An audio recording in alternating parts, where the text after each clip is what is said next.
I'm Karyn Bryant for MMA Heat. I'm here with Mark Munoz, UFC middleweight, who is got a fight coming up at 123, right? Yeah, that's right. Taking on Aaron Simpson. So what do you know about this guy? What do you know about him for sure? Well, Aaron's a good friend of mine. Yeah.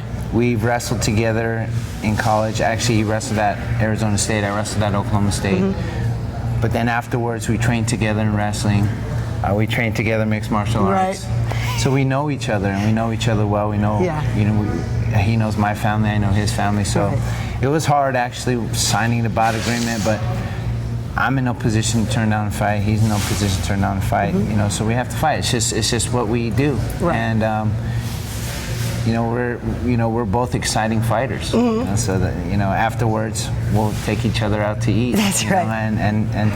And hang out. Right, hug it out. Mm-hmm. Well, that'll be interesting then. So, I mean, is it going to be a war of ground and pound and takedowns? I mean, how do we see this one going if we have two such strong wrestlers going in there? Yeah, usually when you see two strong wrestlers, you see a stand-up battle. Yeah. And so that's generally how it is. But he's going to go back to his instincts. Right. I'm going to go back to my instincts. So, if it just so happens it ends up on the ground, we have to be prepared for that. Right. So, that's what we have to do. We have to prepare for everything, but at the same time, we're going to have to hone in our skills and make them stronger, and then hone in our weaknesses and make them better. Right. So. Well, because it is always interesting when you see that the two guys hunting each other, like, who's going to shoot? Is anybody going to shoot? Are they not going to shoot? What's going to happen? What's going to happen? Yeah. I mean, it's like two sharks, kind of circling sometimes. Yeah. We were talking about after your last fight with Yushin that he seemed tentative to come to you because he really seemed like he knew if he got too close or got in range that something was going to happen, something bad.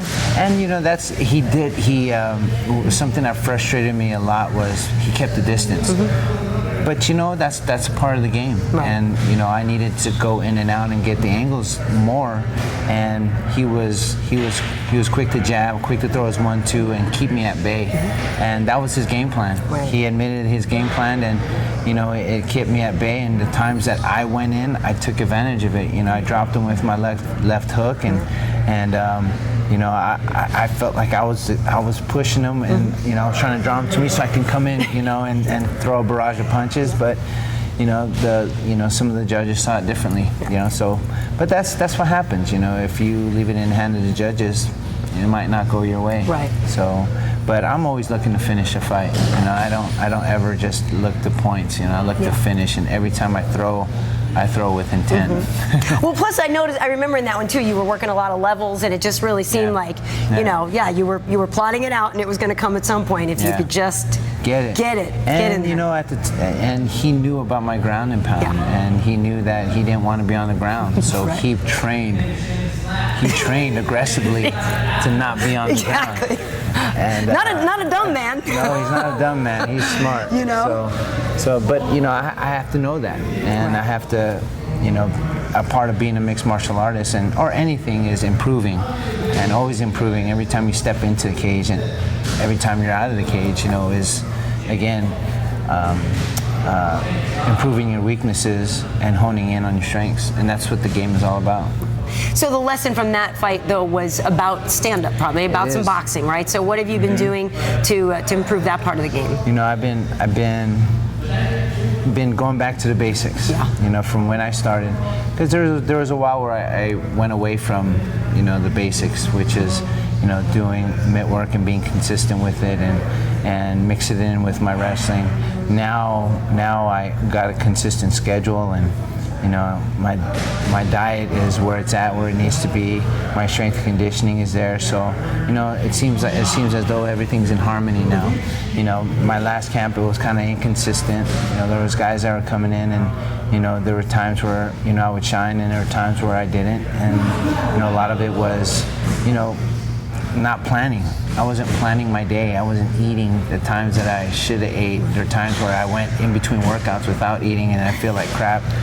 So it was bad, but you learn from it. Yeah. Well, you got to honor what your body wants and when it needs it, and Yeah, and your body will tell you. If you're in there. My body talks a lot about eating food. You're in there and you're sparring and you're getting beat up and you're tired. There's probably something wrong that you did. When the week before you were feeling great. Right. So you just gotta know, and that's what I'm improving. Well. And I've noticed that you've got some, relatively tough guys like Babalu and Kriston in here to train with. I mean, these guys are beasts. I'm blessed with a lot of guys in here, and a lot of guys from all ends of the spectrum. I got jiu-jitsu guys and striking, strikers. I have wrestlers. I have just the whole gamut, and I'm blessed. I'm very, very blessed to have those guys here, and a lot of guys are drawn because of the kind of people that are here. They're not just good fighters, but they're also just awesome people. And I'm just so blessed to have them here. And there's some guys that haven't been coming. I need to call them and say, hey, where you been? Right. But it's just get them back in here and just be together, be together as a team and move forward as a team and help each other out. And that's what I love, and that's where I thrive.